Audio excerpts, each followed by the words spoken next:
إن الحمد لله نحمده ونستعينه ونستغفره ونعوذ بالله من شرور أنفسنا ومن سيئات أعمالنا من يهده الله فلا مضل له ومن يضلل فلا هادي له وأشهد أن لا إله إلا الله وحده لا شريك له وأشهد أن محمدا عبده ورسوله اللهم صل على محمد وعلى آل محمد كما صليت على إبراهيم وعلى آل إبراهيم إنك حميد مجيد اللهم بارك على محمد وعلى آل محمد كما باركت على إبراهيم وعلى آل إبراهيم إنك حميد مجيد أما بعد فإن خير الحديث كتاب الله وخير الهدي هدي محمد صلى الله عليه وسلم وشر الأمور محدثاتها وكل محدثة بدعة وكل بدعة ضلالة وكل ضلالة في النار أعوذ بالله من الشيطان الرجيم يا أيها الذين آمنوا اتقوا الله حق تقاته ولا تموتن إلا وأنتم مسلمون يا أيها الناس اتقوا ربكم الذي خلقكم من نفس واحدة وخلق منها زوجها وبث منهما رجالا كثيرا ونساء واتقوا الله الذي تساءلون به والأرحام إن الله كان عليكم رقيبا يا أيها الذين آمنوا اتقوا الله وقولوا قولا سديدا يصلح لكم أعمالكم ويغفر لكم ذنوبكم ومن يطع الله ورسوله فقد فاز فوزا عظيما قابل صد احترام بزرگوں دوستوں اور بھائیوں، جو 3 آیات ہر خطبہ جمعہ میں آپ کے سامنے پڑھی جاتی ہیں، یہ نبی کریم صلی اللہ علیہ وسلم بھی اپنے ہر خطبہ میں پڑھا کرتے تھے، اور ان تینوں آیات کے اندر اللہ رب العزت نے عموماً تمام لوگوں کو اور خصوصاً اہل ایمان کو حکم دیا کہ وہ اپنے رب سے ڈرتے رہیں، اللہ تعالیٰ سے ڈرتے رہیں، اور اس طرح ڈرتے رہیں جیسے اللہ رب العزت سے ڈرنے کا حق ہے۔ تو تقوی جس کا اللہ رب العزت نے ان تینوں آیات کے اندر حکم دیا اور ہم سب کو حکم دیا، خصوصاً ہم اہل ایمان کو حکم دیا، یہ ہمارا زاد راہ ہونا چاہیے اور یہ بہترین لباس ہونا چاہیے۔ اللہ رب العزت نے لباس اتارا ہے انسان کو خوبصورت بنانے کے لیے، انسان کی خوبصورتی کے لیے اللہ تعالیٰ نے لباس پیدا کیا ہے، لیکن اللہ نے فرمایا وَلِبَاسُ التَّقْوَى ذَلِكَ خَيْرٌ، تقوی کا لباس بہتر لباس ہے، لہذا ہم تقوی کا لباس ہر وقت اوڑھے رکھیں، ہر وقت پہنے رکھیں اپنی پوری زندگی کے اندر۔ یہ تقوی کا جو لباس ہے یہ ہمیں بچاتا ہے کس چیز سے؟ اللہ رب العزت کی نافرمانی کرنے سے، گناہوں سے یہ لباس ہمیں بچاتا ہے۔ جس طرح ایک انسان اگر میدان جہاد میں ہو تو وہ دشمن کے حملوں سے بچنے کے لیے وہ ایک زرہ پہن لیتا ہے، تاکہ دشمن اگر حملہ آور ہو، دشمن اگر اٹیک کرے تو آپ کو جسمانی طور پر کوئی اذیت نہ پہنچے، اس کی طرف سے آنے والا تیر اس زرہ کو لگے لیکن آپ کے جسم کو نہ لگے، گویا آپ اپنے جسمانی تحفظ کے لیے زرہ پہن لیتے ہیں۔ بالکل اسی طرح سے میرے بھائیوں، شیطان کے حملوں سے بچنے کے لیے یہ ضروری ہے کہ ہم نے تقوی کا لباس پہن رکھا ہو۔ یہ تقوی کا لباس شیطان کے شر سے اور شیطان کی طرف سے آنے والے وسوسوں سے ہمیں بچا سکتا ہے، اور شیطان ہمیشہ انسان کے پیچھے لگا ہوا ہے، ہمیشہ انسان کی طاق میں لگا ہوا ہے، جیسے ہی اس کو موقع ملتا ہے وہ انسان کو گمراہ کرنے کی اور سیدھے راستے سے بہکانے کی کوشش کرتا ہے۔ اور اللہ نے یہ بھی ارشاد فرمایا کہ وَتَزَوَّدُوا فَإِنَّ خَيْرَ الزَّادِ التَّقْوَى، تم زاد راہ لے لیا کرو جب بھی سفر کرو۔ اگرچہ یہ آیت سفر حج کے متعلق ہے جس طرح ہم ابھی گفتگو کرنے والے ہیں، تو اللہ نے فرمایا کہ سفر حج کے لیے بھی زاد راہ لے لیا کرو، لیکن یاد رکھنا سفر حج جیسے عظیم سفر میں بھی آپ کا جو بہترین زاد راہ ہے، جو بہترین سفر خرچ ہے، ان خیر الزاد التقوی، وہ تقوی ہے، لہذا واتقونی، یا اولی الالباب، اے وہ لوگوں جن کو اللہ رب العزت نے عقل دی ہے، اے عقل مندو تم مجھ سے ڈرتے رہا کرو. یعنی اللہ فرما رہے ہیں کہ تم مجھ سے ڈرتے رہا کرو، اور مجھ سے ڈر کر تم اپنے دامن کو اللہ رب العزت کی نافرمانی سے بچایا کرو. میرے بھائیوں، یہ وہ دن ہیں، ذوالقعدہ کے مہینے کے وہ ایام ہیں کہ جن میں بہت سارے عازمین حج بیت اللہ کی سعادت حاصل کرنے کے لیے حرمین شریفین میں پہنچ چکے ہیں، اور بہت سارے قافلے راستوں میں ہیں، اور بہت سارے قافلے بے شمار عازمین حج تیاری کر رہے ہیں، اور آئندہ دنوں میں وہ سفر حج کے لیے روانہ ہونے والے ہیں. ابھی پچھلے دنوں رمضان المبارک کے روزے رکھے، وہ بھی دین اسلام کے فرائض میں سے ایک فریضہ ہے. گویا کہ مسلمان ایک فریضہ اسلام سے فارغ ہونے کے بعد اب دوسرے فریضہ اسلام کی ادائیگی کے لیے تیار ہو رہے ہیں. اور اس سے یہ ثابت ہوتا ہے کہ ایک انسان ہمیشہ اللہ رب العزت کی اطاعت میں لگا رہے، اللہ رب العزت کے فرائض کو ادا کرنے میں لگا رہے، اور اللہ رب العزت کی فرمانبرداری میں اپنی زندگی بسر کرے. اللہ تعالیٰ نے اسی بات کا حکم دیا کہ وَاعْبُدْ رَبَّكَ حَتَّى يَأْتِيَكَ الْيَقِينُ، اپنے رب کی عبادت کرتے رہو یہاں تک کہ آپ پر موت آ جائے. موت آنے تک اپنے آپ کو اپنے رب کی عبادت میں مشغول رکھو، اپنے رب کی بندگی کرنے میں، اپنے رب کی فرمانبرداری میں اپنے آپ کو مشغول رکھو، اپنے رب کی عبادت کے اندر. کبھی بھی زندگی کے کسی بھی لمحے کے اندر اور دنیا میں کسی بھی مقام پر اللہ رب العزت کی نافرمانی نہ کرنا، اپنے دامن کو اللہ رب العزت کی نافرمانی سے بچاتے رہنا، اور زندگی بھر اللہ رب العزت کی عبادت کرتے رہنا، یہ بہت بڑا جہاد ہے، شیطان کے خلاف بھی اور نفسانی خواہشات کے خلاف بھی. اللہ تعالیٰ سے دعا کرتے ہیں کہ اللہ ہم سب کو زندگی کے آخری سانس تک اپنی اطاعت و فرمانبرداری پہ قائم اور دائم رکھے. اللہ ہمیں یہ لباس تقوی زندگی کے آخری لمحے تک پہنے رکھنے کی توفیق دے، اور اللہ ہم سب کو متقین کی صف میں شامل فرمائے. اس لیے کہ اللہ رب العزت نے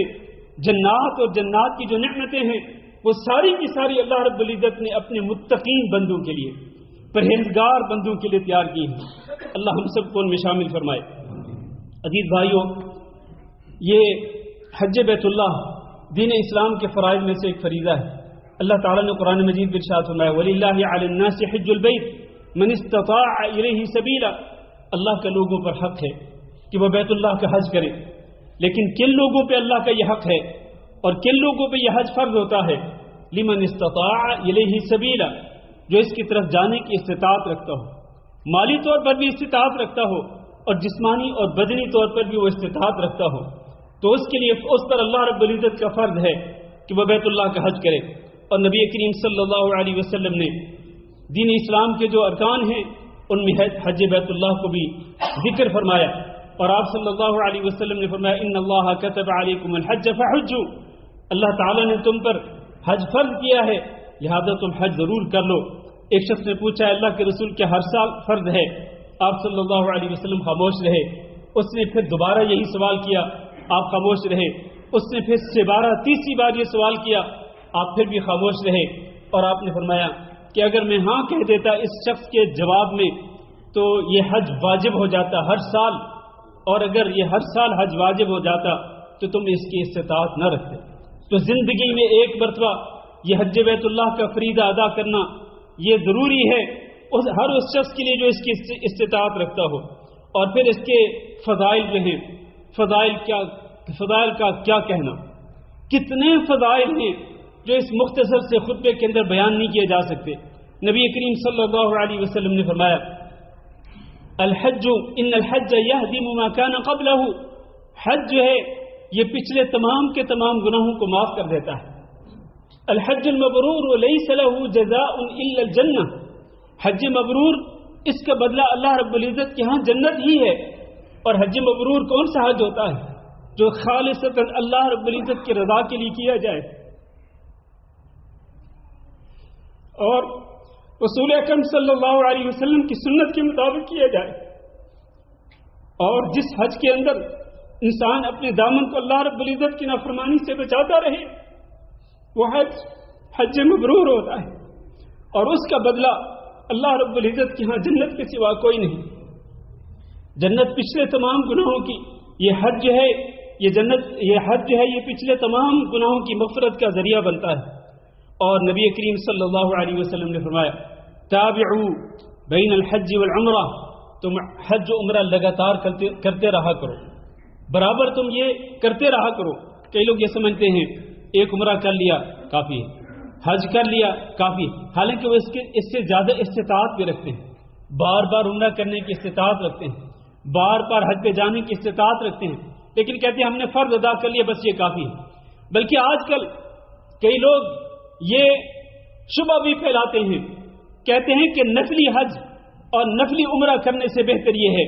کہ آپ یہ پیسے جو آپ نے نفلی عمرے یا نفلی حج پہ خرچ کرنے ہیں یہ آپ فقراء اور مساکین کے اندر بانٹ دیں. فقراء اور مساکین کے اندر ان پیسوں کو بانٹنا زیادہ بہتر ہے. اور یہ بات بہت بڑی گمراہ کن ہے. یہ بات بہت ہی زیادہ گمراہ کن ہے کہ لوگ اپنے عللو تللو میں پڑے رہتے ہیں، فضول خرچیوں میں پڑے رہتے ہیں، شادی بیاہ کے موقع پر لاکھوں نہیں کروڑوں خرچ کرتے ہیں. تب یہ فقراء اور مساکین یاد نہیں آتے. یہ پیٹ میں مروڑ کب پڑتا ہے فقراء اور مساکین کا؟ یہ تب پڑتا ہے جب قربانی کا موسم آتا ہے یا پھر یہ حج کا موسم آتا ہے. پھر کہتے ہیں جی یہ لوگ حج و عمرہ پہ، نفلی حج و عمرہ پہ یا قربانی کرنے پہ پیسہ برباد کرتے ہیں. بہتر یہ ہے کہ فقراء مساکین میں تقسیم کریں. میرے بھائیوں، فقراء اور مساکین میں پیسہ خرچ کرنا یقیناً اس کے بڑے فضائل ہیں، اس کی اپنی ویلیو اور اہمیت ہے. لیکن نفلی طور پر حج و عمرہ کرتے رہنا اور ہر سال قربانی کرنا، اس کی بھی اپنی اہمیت اور فضیلت ہے. نبی صلی اللہ علیہ وسلم حکم دے رہے ہیں تابعوا بین الحج والعمرہ، تم لگاتار عمرہ بھی کرتے رہو، لگاتار تم حج بھی کرتے رہو. اگر تمہیں اللہ نے استطاعت دی ہے، تمہاری حیثیت ہے، تو تم لگاتار کرتے رہو، بار بار کرتے رہو. فائدہ کیا ہوگا؟ فائدہ یہ ہوگا کہ اس سے دو چیزیں ختم ہوں گی. ایک، گناہ جو ہیں یہ مٹ جائیں گے، اور دوسرا فقر ختم ہوگا، دوسرا غربت ختم ہوگی. اس سے غربت کیسے ختم ہوگی؟ حج اور عمرے پر آپ پیسہ خرچ کریں، اللہ رب العزت جتنا پیسہ آپ خرچ کریں گے اس سے کئی گنا زیادہ پیسہ آپ کو دے دے گا. تو گناہ بھی معاف ہوتے ہیں، اور اسی طرح فقر اور غربت کا بھی خاتمہ ہوتا ہے کہ ایک انسان بار بار یہ حج و عمرہ کرتا رہے. نبی کریم صلی اللہ علیہ وسلم نے اس حج کے اور بھی بہت سارے فضائل ذکر فرمائے جن کو ذکر کرنے کا موقع نہیں. خلاصہ یہ ہے کہ جو لوگ حج کے لیے جا رہے ہیں انہیں چاہیے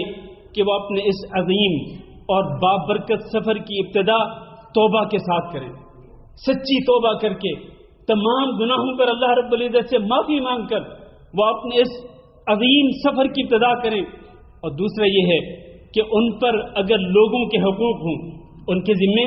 اگر لوگوں کے حقوق ہوں تو وہ لوگوں کے حقوق ادا کرنے کے بعد یہ سفر کریں، یا کم از کم ادا نہیں کر سکتے تو وہ جن کے حقوق انہوں نے ادا کرنے ہیں وہ انہیں آگاہ کر کے جائیں کہ ہم حج کے لیے جا رہے ہیں، لیکن اگر ہماری موت آ گئی تو ہمارے ورثاء آپ کا حق آپ کو ضرور ادا کریں گے. اور وہ اپنی وصیت میں لکھ کے جائیں کہ فلاں فلاں کا حق میرے اوپر ہے، تاکہ اس کے مرنے کے بعد اگر اللہ نہ کرے اس سفر کے اندر اس کی موت واقع ہو جاتی ہے، کیونکہ موت کی کوئی گارنٹی نہیں. وما تدری نفس بأي ارض تموت، کسی نفس کو نہیں پتا کہ زمین کے کس خطے پر، کس ٹکڑے پر اس کی موت آ جائے گی. اس لیے وہ سب کچھ لکھ کے جائے، خصوصاً لوگوں کے حقوق کے بارے میں وہ وصیت کر کے جائے. تو یہ بہت ہی ضروری چیز ہے. اللہ رب العزت سے دعا ہے کہ اللہ ہم سب کو حج مبرور کی سعادتیں بار بار نصیب فرمائے. اور جو لوگ جا رہے ہیں، جو لوگ پہنچ چکے ہیں یا جا رہے ہیں، اللہ رب العزت ان کے لیے آسانیاں فرمائے. استغفر اللہ لی ولکم ولسائر المسلمین فاستغفروہ انہ هو الغفور الرحیم.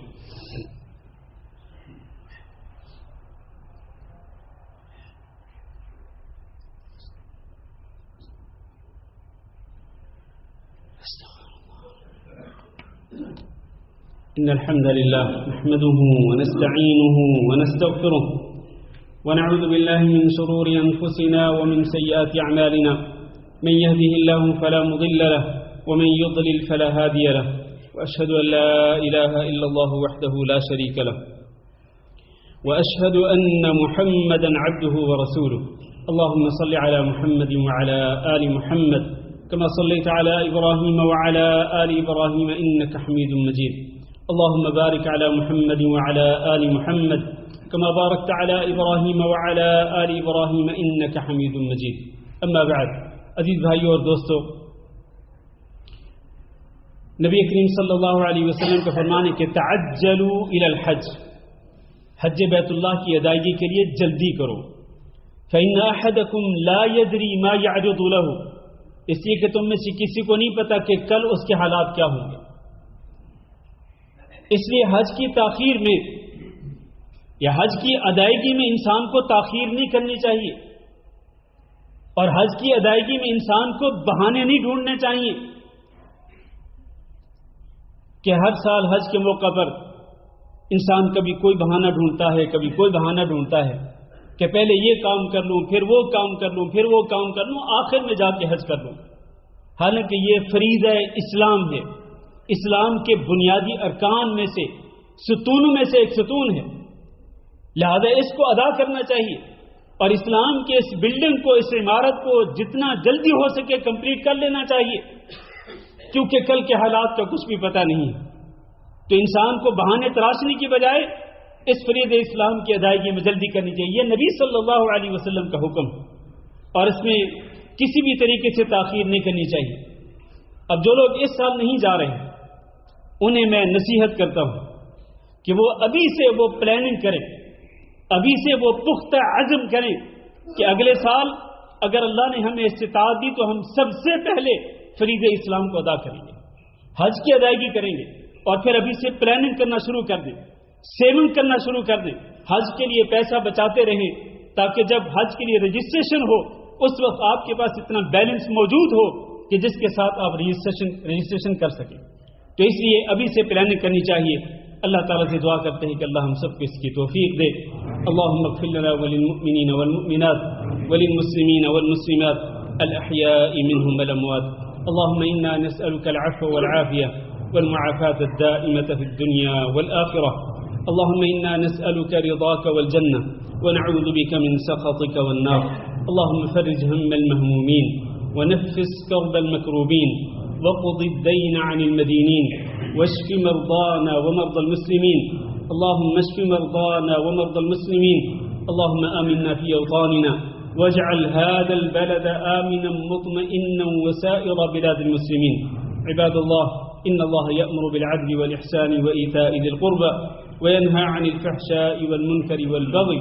يعظكم لعلكم تذكرون سبحان ربك رب العزة عما يصفون وسلام على المرسلين والحمد لله رب العالمين